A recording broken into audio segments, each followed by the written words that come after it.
Stop messing around, stop fooling around, stop delaying, stop procrastinating. Get up, get out, get it done. Everything is possible, nothing is a problem, and anything can be overcome. I just get my ass up out of bed, I get my shit together, and I get out and I start the fight. And that will transform you from a mere mortal into a superhuman being. I've never, ever, ever met anybody who told me that they got rich watching their IRA or their 401k.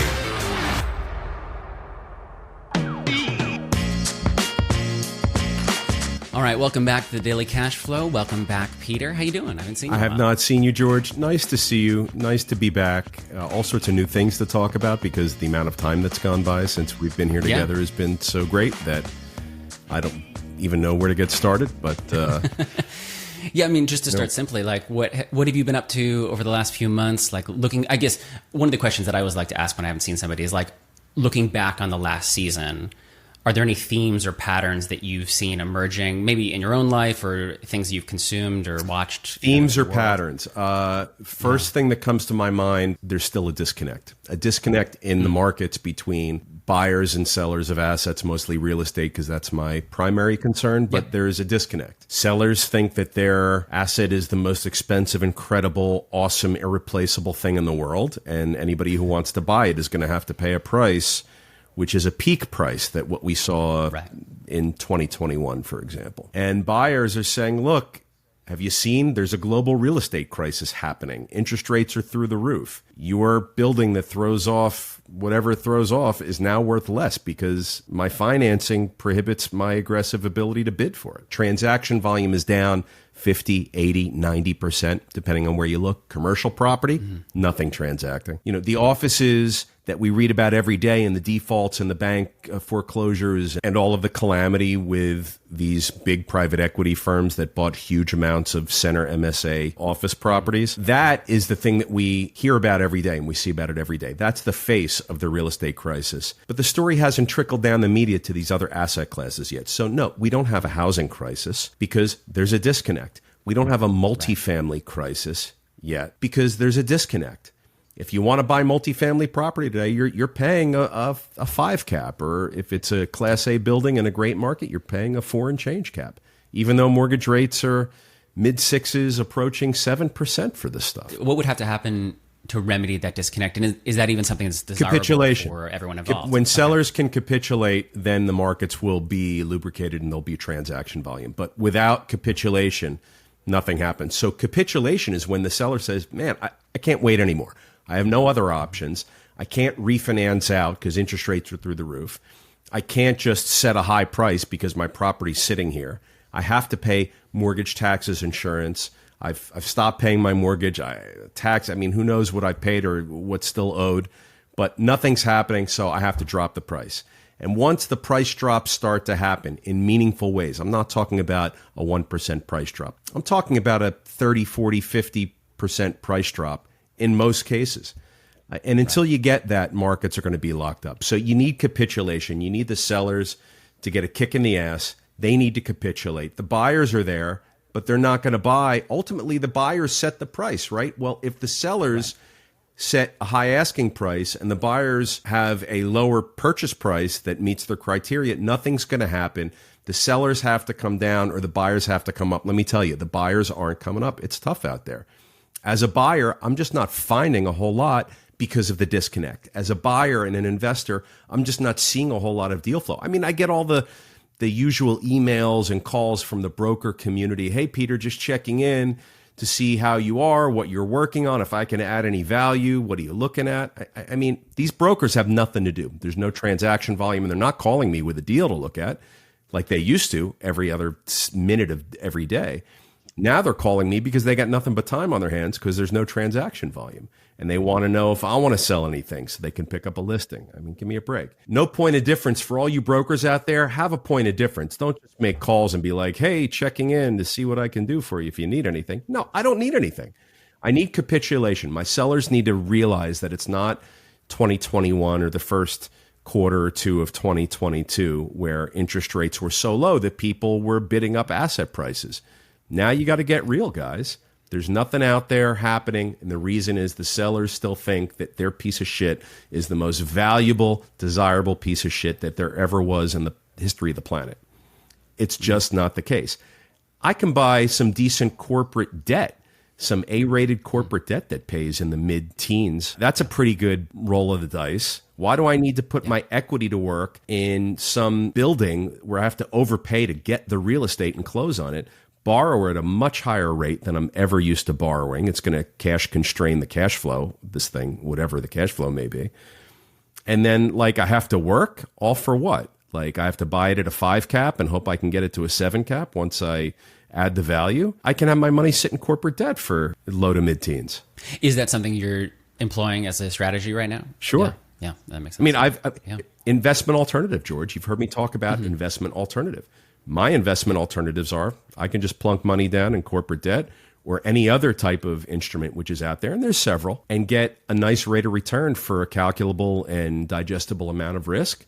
I don't need to bang my head against a wall, buy real estate of any type, and wonder if I'm going to get a mortgage, if the bank can finance me. Lower LTVs right now. I can't get 70 or 75 LTV. I can get 55, but I can't get 70 or 75. Yeah, this is a really important topic that I feel like we've touched on, throughout our conversations here, but it's that you run your numbers, that no asset is just, safe because it's what it is intrinsically. It's that there are trends that you need to pay attention to and run your numbers. And that's the only way you'll know if an investment is worth it. I can be in a few different places in the capital stack that's better than being the equity in a market rate building. When I say market rate, I mean like a 5 cap apartment building, like yawn. Yeah. What do I need a 5 cap apartment building for? It's like the worst decision to make. So we need the sellers to capitulate. I can be in the mezzanine. I can have a mezz position. I can have some security. I can have an high interest rate. I can have collateral. And I can sit behind the first, and I can wait that out and make my points in, points out, and then a nice coupon along the way. If I have to foreclose out, there's still some value to protect me. I mean, there's preferred stocks out there that are, some of them are paying 7-8%. I'm not a stock guy, but because the price is so low, cyclically, it's in a point in its cycle where the price is yielding 7 or 8% return on preferred stocks. So, and I have liquidity with that. So it's 7 or 8%, and I'm subject to market fluctuations, but I have liquidity. I can get in, I can get out, I can do whatever I want. With real estate, you can't. So there should be a premium paid to the equity for purchasing real estate right now. There's not. And unless you've got one of these situations like we read about every day where you're in San Francisco or New York or Los Angeles or one of these other cities and there's offices that are just sitting vacant and they're doing workouts and they're handing back keys. They just handed back the keys to the Sheraton Hotel in Atlanta, Georgia. There's some hotels that haven't recovered from post-pandemic operations yet. So unless you're one of those big categories, right? Big in terms of size of the asset and monetary size of the potential value. You're just not seeing anything. Look, if you want to throw together a few $100 million and go buy some foreclosed office building in San Francisco, there's plenty to choose from. I mean, you'll be busy. You'll have transaction volume all for the rest of the year and in the next year. But if you want multifamily, no capitulation, disconnect right now. For you personally, do you have any goals, business-wise, personal-wise, relational-wise, that you are really looking forward to attacking as this September? My goal right now, look, we're in a completely different world than when we were in a year ago. I want to stay alive, right? I'm not in Wild West gunslinger mode. I'm not in big acquisitions mode. I mean, that ship has sailed. If we're being honest out there, and our viewers and my entrepreneur and business owner friends, if we're being honest with each other, there's nothing happening out there. It's tough. There's no new business happening. So you have to stand on your existing business. We buckle down and manage the existing business best as we can in this environment because there's no new business to grow us for the moment. It's coming, but it's not here yet. Maybe the end of this year, maybe into the beginning of next year in 2024, and further out, we'll start to see more of the capitulation that I'm talking about, more of the connection versus the disconnect that I'm referring to in the markets. But it's tough out there. If you want to grow and if you need new business to stay alive, there's not a whole lot of new business. So what steps are you taking to kind of double down on your own business and kind of improve and secure and make sure those things are going to survive? No new steps. I'm always reviewing and implementing new things, and my existing business is really, really firm and tight. But the truth is that in my pie chart of my time and how I allocate my time, whatever portion of that pie chart was dedicated to new business before, it's not there. It's now just I refocus the new business time to existing business management. All right, we good? We good? I have reports. We get team meetings. We go budget meetings, and make sure everything's good. Stay alive till 25. Maybe some of you have heard that out there. There's a lot of people throwing that phrase around. I can't agree more. Stay alive this year. Stay alive next year in 2025. Maybe the interest rates will start to cool off. Maybe markets will open up. Maybe the capitulation will occur and the disconnect will go away. Maybe. Your strategy right now of staying alive, I feel like it's testament to your determination to focus on the fundamentals and build a business that is sustainable and efficient and effective. Because the thing is, you have a lot when times are good and everyone's getting the gold rush. You think like, oh, I can just be freewheeling with this business model, and then when times like this happen, you're like, oh, I guess I didn't actually have any sustainable business model. George, well said. Right now and for the next couple of years, it's going to tell us who's who. It's going to separate the mice from the lions, and we're going to see who's who. I mean, it was very easy over the past 10 years to be a social media influencer and raise money in a Regulation A fund from the public for a minimum of $1,000 and offer participation in real estate that paid 5%. That was very easy. And everyone was doing it. Everyone was doing it. Some of the names some of the names we don't know, but there's a lot of people out there that just decided, hey, I'm going to be a syndicator. I'm in the construction business. I'm a contractor. I know real estate. I'm going to raise money from people and be a syndicator, and we're going to go buy stuff.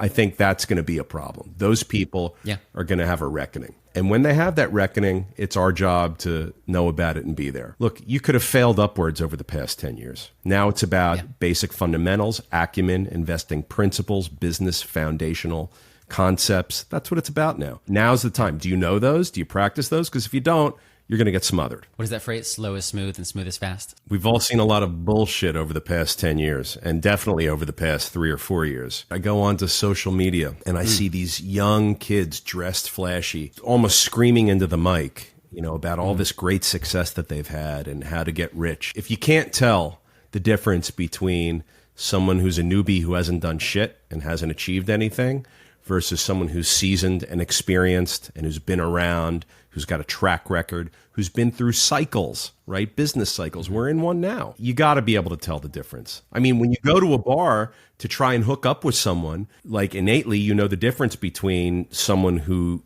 you're attracted to and who you're not attracted to because they've got certain features, right? I mean, I hate to break it down like that, but it's the same. Like when you watch the media or social media, or when you're out there and you see these people that are, touting riches and how to become a millionaire, and your first deal, make $1 million. I'll show you how.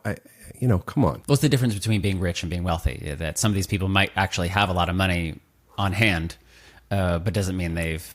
I think most of them don't have any money. No, I think you're right about that. But even in the case of maybe they've made, a quick, million here or there, but like it's not a sustainable model that's going to create a business that you can replicate that is going to provide for your family in the future. That's kind of, that kind of thing is a lot more rare and more difficult to produce. So it's back to school, September. And you heard about this sorority consultant that I think the Wall Street Journal did a post about her, about she's consulting for like $4,000 to help people get into sororities. It sounds to me like the college admissions scandal where people paid money to like a soccer coach or whoever to sort of get the kid in through a back door or get preferential treatment for an application. So they're paying $4,000 to get the daughter into a sorority?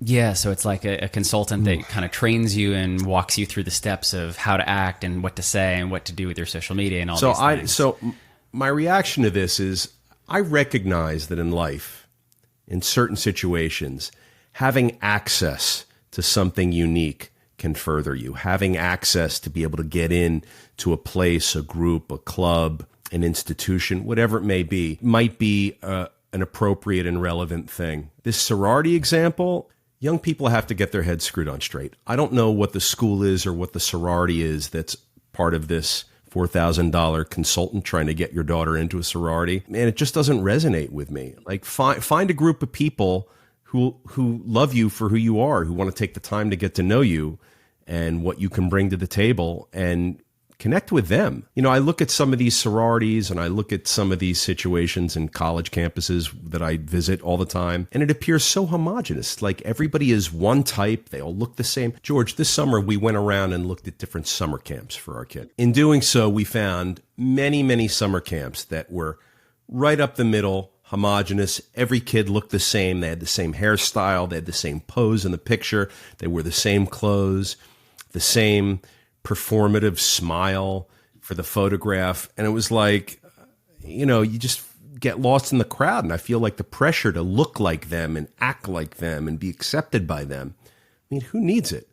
And look, I'm an older guy, so I've been around, so I know that I don't need it, but I think when you're young, you don't know those things yet. So it's, you're more susceptible to wanting to pay a consultant $4,000 to be accepted into a sorority. And we instead preferred the summer camp where the photographs had a bunch of different looking kids, short, tall, fat, skinny, whatever, hair, like it just seemed normal to me. Whereas the other ones that we saw where everyone looked like a carbon copy of everyone else, looked too cliquey, didn't resonate with me at all. And I think the same thing about this story with sororities. I think it's a shame that young people are feeling so hungry to be accepted that they ask mom and dad to fund $4,000. Well, what if you can't afford the $4,000? Do you then not get accepted? Do you then not have what it takes? It's like, what are we teaching people? I think that's what came to mind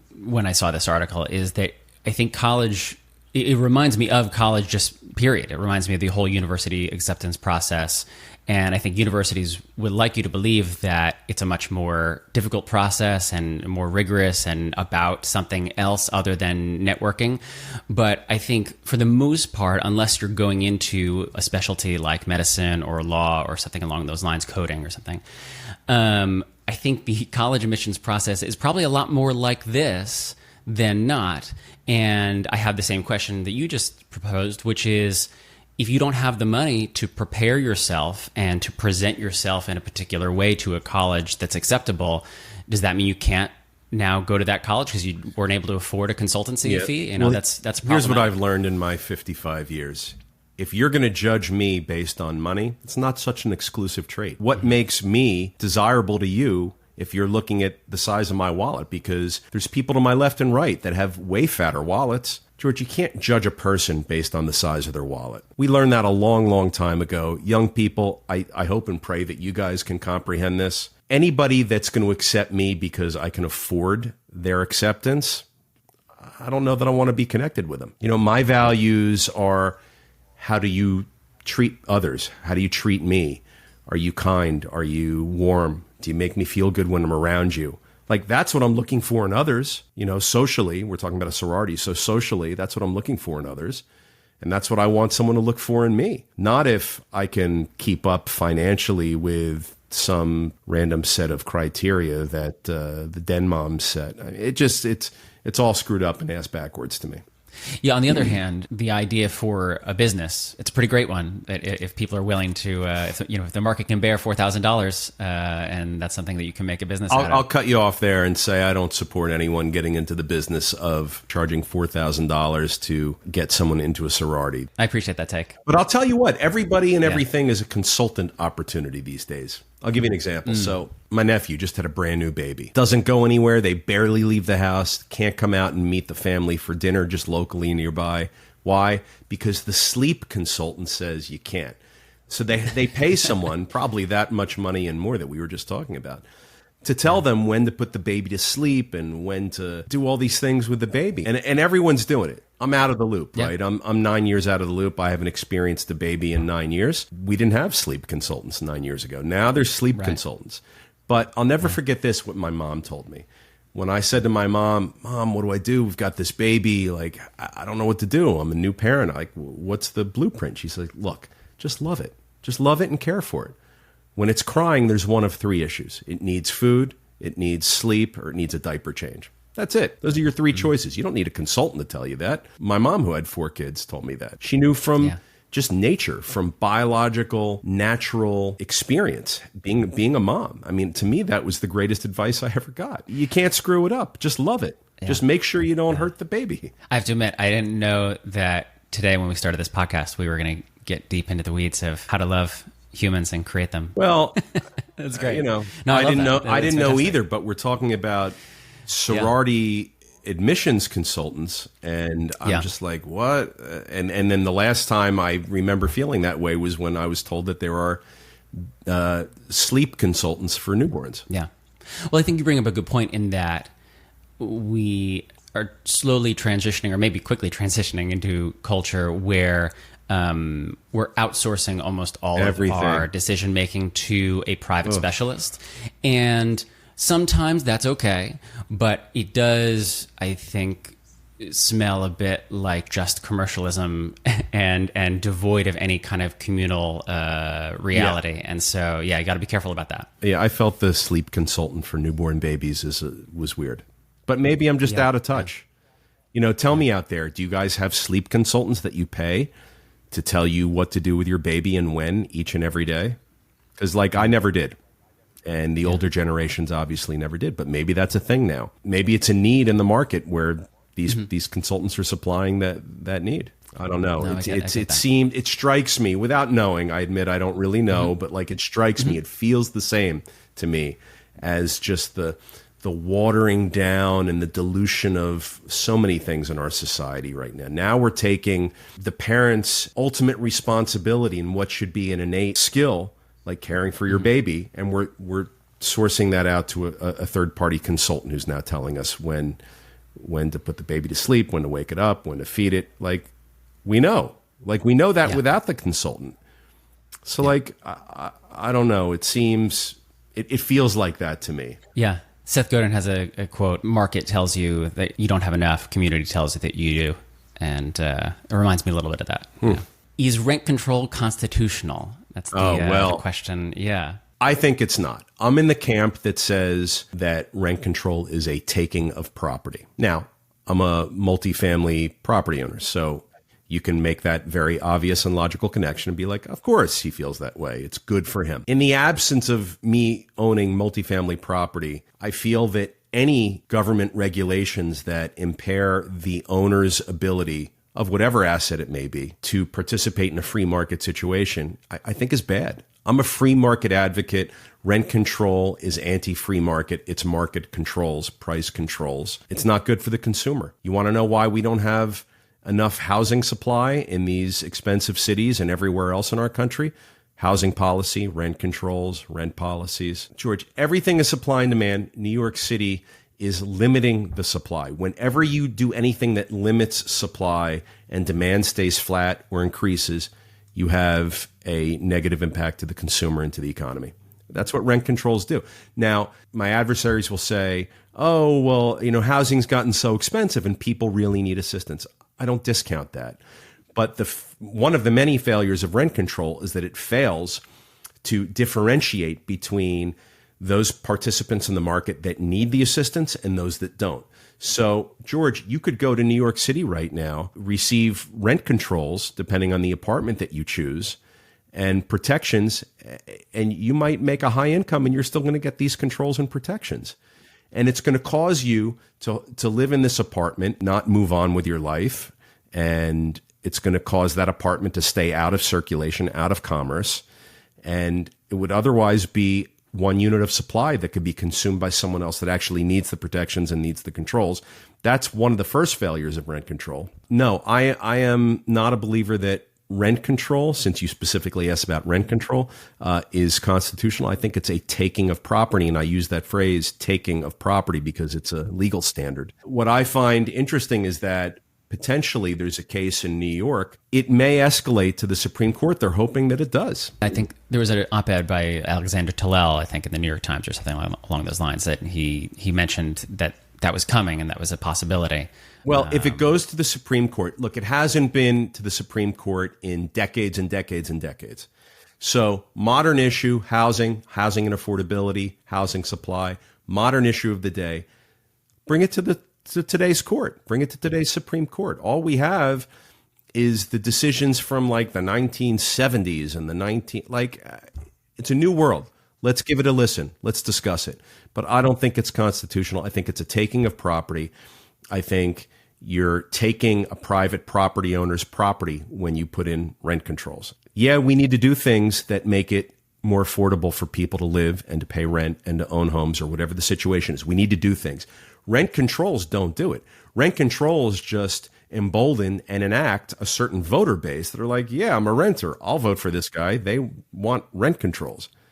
That's all it does, because it certainly doesn't make housing more affordable. Rent control doesn't create one unit of affordable housing. Yeah, it also seems that since the enactment of, I think the original New York rent control was 1969, that I think it was like 73, there was another law that was passed that allowed for kind of emergency qualifications for tenants to announce that, okay, now this is going to be rent controlled. And then in 2019, I think any kind of expiration of those laws or those conditions went away. And so it's made it much more difficult even than the original intent. I'll elaborate. Rent control in New York City is a product of a post-war condition where soldiers were coming home and they needed affordable places to live.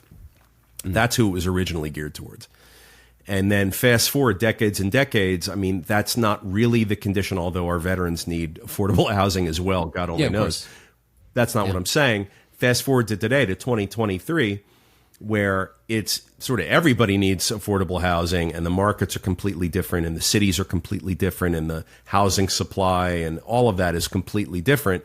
It has to get retested today. You know, we have to be able to have a discussion and say, hey, is rent control really a taking of property? I mean, why? Look, in New York City, if I'm a developer in New York City and I get permits to build a new apartment building, typically I have to set aside maybe 20% of my units as affordable units. And if I do that, the city gives me all sorts of tax breaks. They subsidize my ability to be able to create this product because the city wants the affordable units, so they subsidize me. If I am the owner of vintage, rent-stabilized or rent-controlled housing in New York City, these old apartment buildings, these old walk-up apartment buildings that you see in every block in every neighborhood, George, if I own one of those, with the way the rent control law works in New York City, I'm compelled to offer below-market rents to people, whereas the city wants to incentivize me to build a new building and subsidize me to build a new building. But if I own existing housing product, I'm compelled without subsidy to offer below market rent, without subsidy.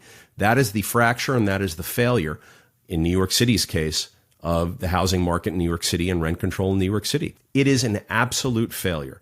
Policy has created the housing problem in New York, not a lack of supply. If they could get the policy right, the supply would self-correct. They have to get the policy right. They have to relook at zoning.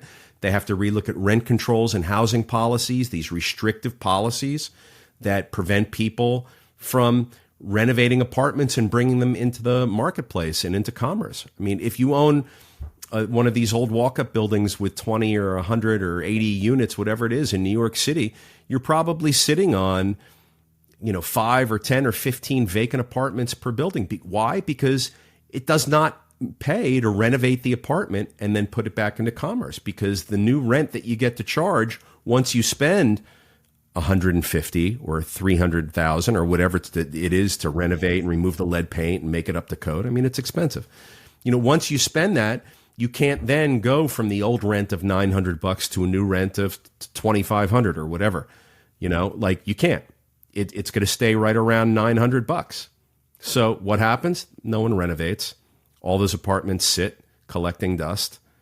I mean, it's horrible. It's a complete failure. And if they would just change the policy and allow a rent reset upon the renovation of these units, I mean, there would be so much inventory, rent pressure would come down, so much more supply into the marketplace. George, in New York City, demand for housing is always high. It's going to stay the same. It's always going to be high. But if you introduce all sorts of new supply while demand remains the same, it's going to relieve pressure.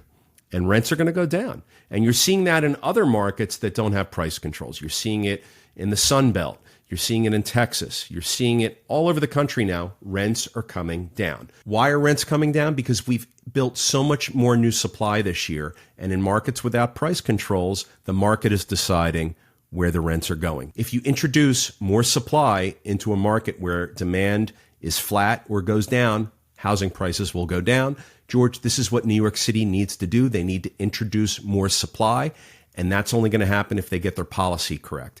New York City housing problems are absolutely a policy issue, and they got to solve that right now. We'll keep an eye on it. It'll be interesting to see. We talk all the time about ROI, but I was recently, my attention was brought to this concept of return on hassle. Return on hassle, like time, like headache and time. Yeah, exactly. Essentially, the idea you need to consider the time and work associated with an investment. I love how there's a buzz phrase now for something that anybody who has any experience, practices. Yeah. No, totally. ROH, return on hassle. Like, exactly. Someone like me who's 55 and I've been in business for 34 years, it's like, that's a pain in the ass. I'm not doing that. And then now that's spun into ROH. Yeah, so I wanted to ask you, like, what's your pain in the ass rule? Like, how have you handled that in the past? How have you calculated that when you're deciding an investment? When you're younger, you have a really high tolerance for headaches, problems, pain in the ass stuff, right? Like, you're not thinking straight like an older, more experienced person. You just want to get in there. You want the deal. You want the opportunity. You want to get into business. You'll figure everything else out later. You just got to get this deal done, right? So you'll take a big headache factor. When you get older, you're like, I don't know. I don't want the headache. George, I can tolerate a big headache factor right now, but it's not like it was when I was starting in my 20s. I was going to say, you also know what kind of headaches you might experience more than you did in your 20s, I would imagine. I've been chased up and down West 135th Street by a guy holding a machete. I've been shot at. I've been beaten up and jumped and assaulted. I've been all that stuff. I just wouldn't get into those situations today. I mean, it wouldn't be me going to the building, getting into the situations. But when I was younger, I had to go knock on doors and collect rents. I had to go, manage the property. I had to go be the person on site, Now and I wouldn't even condone a younger person stepping into an unsafe situation like I just described. But I'm just saying, like, I wouldn't buy that building. I wouldn't do that deal. If there was any of that stuff, that headache stuff, I wouldn't do it now. My time is the most valuable thing I have, right? Investing is about time and money, and I have a finite amount of money I have to put to work, and I have a finite amount of time in which to make the whole thing happen. And it's got to be enjoyable for me in a lot of different ways, at least minimally. So I have a low tolerance for headaches and hassle right now. Is that a formal part of your kind of investment process, or is that more of an intuitive gut check thing? It's not that formal. How do you quantify? Like, you look at a deal, you're like, oh, the roof's falling in. We're going to have to, all right, so we'll replace a roof. I mean, that's not really a hassle for me. A little bit of landlord-tenant legal matters, not such a hassle for me. A little bit of hair. We call it hair. There's hair on the deal. A little bit of hair, it's fine. A lot of hair can be fine. The amount of hair that I can deal with is directly proportionate to my skill set and experience. So right now I can handle a lot of hair. I just, a lot of times choose not to because it's a pain in the ass. And I want to get paid for it if I do. And in today's market and the market of recent years, you don't get paid for handling the hair. It used to be you could buy a building without hair or a building with hair. And if you bought the building with hair, you got an appropriate discount so that by the time you cured all the hair, you were better off having bought that one versus the clean one. That hasn't been the case with recent markets. Recent markets were offering us crappy opportunities that had a lot of hair, and we had to buy them, and they were hairy. And, there was no discount. It was like, you want the asset, this is it.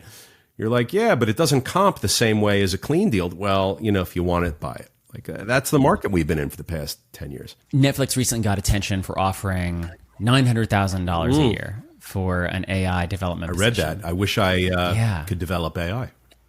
That's I was curious because they made a whole thing on the media and people on emails and things. What do you think a move like that signals for the market in general with regards to AI and proper compensation? I remember at some point earlier this year, maybe, or the end of last year, we talked a lot about AI, and we said that AI will kill lots of industries and jobs, but it will also have lots of new doors opening because now we will now go work for the companies that are doing the AI. And this is what you've just suggested, one example. And it's a $900,000 a year salaried position. We've heard for a long time, coding, engineering, computer science, right? To what end? A $900,000 a year salary.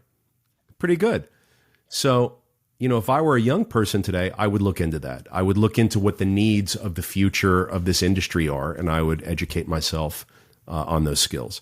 So I don't know what the 900 grand AI employee needs to do, if they need to be a coder, if they're like, I don't know. But I'd research that and I'd find it out and I'd go acquire those skills. And maybe I don't get 900, but maybe I get 500. Not so bad, You know what you are if you're a $500,000 employee? You're in the 1%. Yeah, it strikes me as not quite as much of a pipe dream as maybe playing in the NBA, but similar in that the income disparity between the top players and the bottom players could be very large, but you're still within a big range, I think. So like, for instance, this $900,000 employee, I would imagine you have to know Python. ChatGPT is built on Python as a programming language.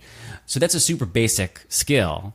But in order to do that level of it, you must have to be, the Kobe Bryant of Python or whatever. And let the free market play out that way. Let the $900,000 employee be the best in that class. Because if I'm the employer paying the 900, I want the best. I don't want like some average person. I want the best person for that skill set. Let it play out. That's the way it is in every other industry. Yeah. Yeah, and it still seems that if you have a basic knowledge of, machine learning, in addition to some kind of coding proficiency, you'd still be able to get in the $100,000 range, which is still pretty crazy. All of which you don't need a college degree for.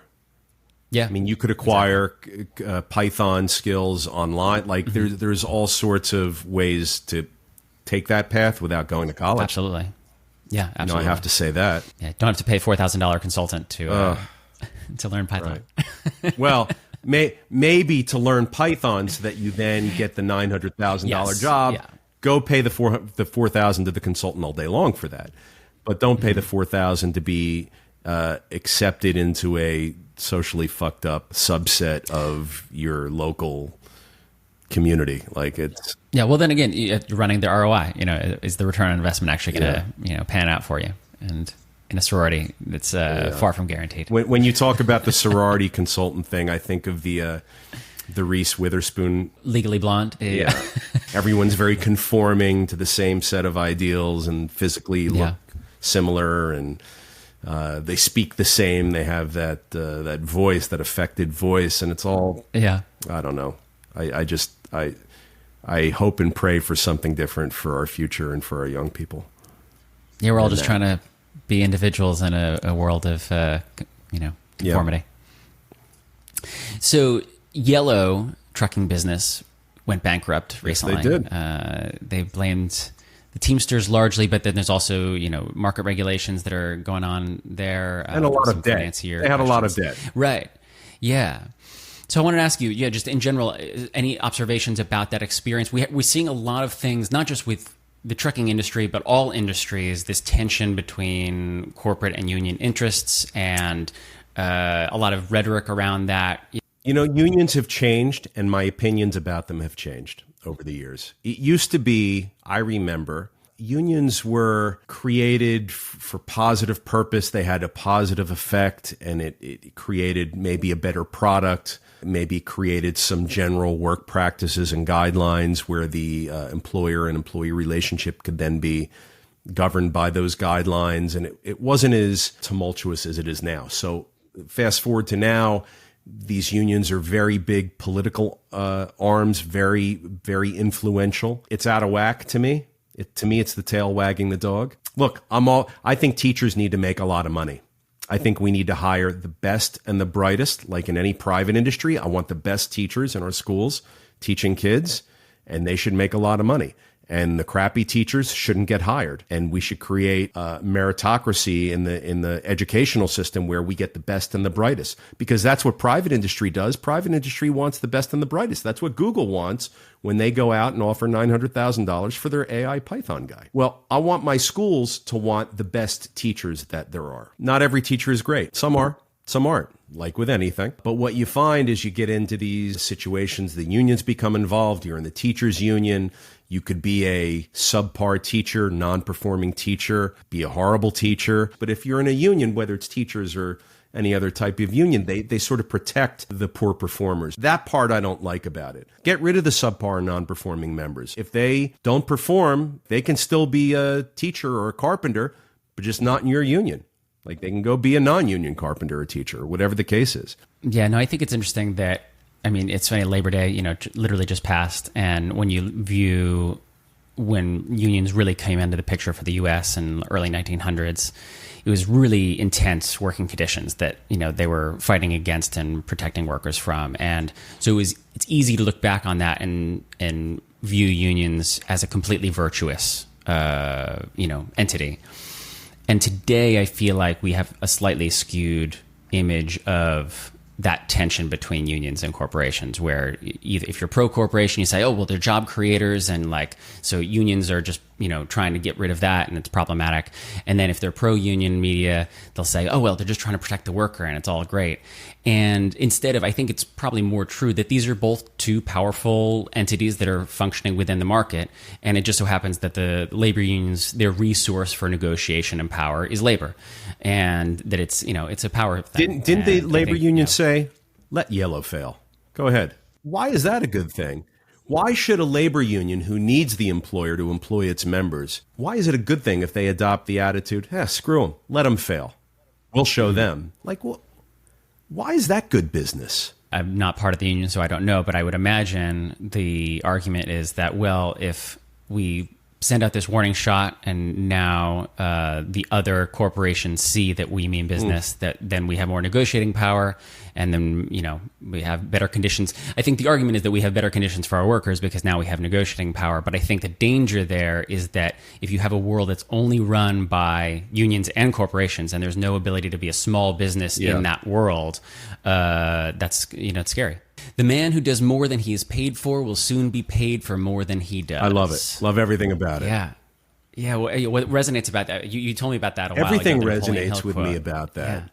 I just had a recent conversation with my young nephew who's graduating college. He's now fielding job offers. And he says to me, Uncle Pete, what do I do? Do I move to Washington, D.C., where the pay is a little bit more with this one company, and I've got a lot of friends there and I know people? Or do I stick it out in Charlotte with a really good job offer? It's not as much money as the DC job offer. Should I chase the money? I'm like, what's the better opportunity? The better opportunity is the one, in this case, that pays slightly less, and you don't know anybody in Charlotte. Like, he's going to have to be in Charlotte. He's not going to know any. He's going to start over socially, right? That's what he was solving for by considering the DC job offer. And because he knows people there. And the better opportunity is in Charlotte. And I advised him to stick it out. The better opportunities in Charlotte. If you do your job right, you're not going to have time for a social life. You're 21 years old. I don't care what your social life. You'll meet people, but you should be showing up early, staying late, and working hard. And only be focused on that. Don't be focused on happy hour. Don't be focused on hump day. Don't be focused on what am I going to do this weekend and who am I going to do it with. That will all come. Be focused on making such an impression on this company that gave you this job that they're going to be beside themselves and not going to know what to do with you because you're just knocking it out of the park at every possible moment. That comes with hard work, focus, dedication, long days, long hours. Yes, yes, yes. Hey, can you be here at 8 a.m. on a Saturday? Yes. Hey, sorry to trouble you. Can you work late on Sunday? Yes. Like, when you're 21, sorry, I don't care about your work-life balance because everyone else is caring about work-life balance. When you're 21, grind your knuckles to the bone and work your ass off, and your job is to impress people so much. They're like, wow, guy comes early, they stay late. She says yes to everything. She never lets me down. She's reliable.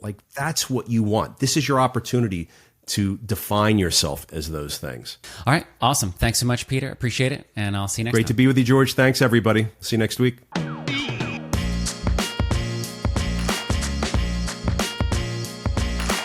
If you like what you just heard, you can subscribe to The Daily Cash Flow on YouTube, Spotify, Apple Podcasts, or wherever you listen to podcasts. And we'd love it if you left us a comment or review. You can follow us on TikTok and Twitter at SiegelCap, and on Instagram at Siegel.cap. As always, If you're an accredited investor, go to siegelcapital.com and take our survey to see if you qualify to take part in one of our apartment building deals. That's SIEGEL capital.com.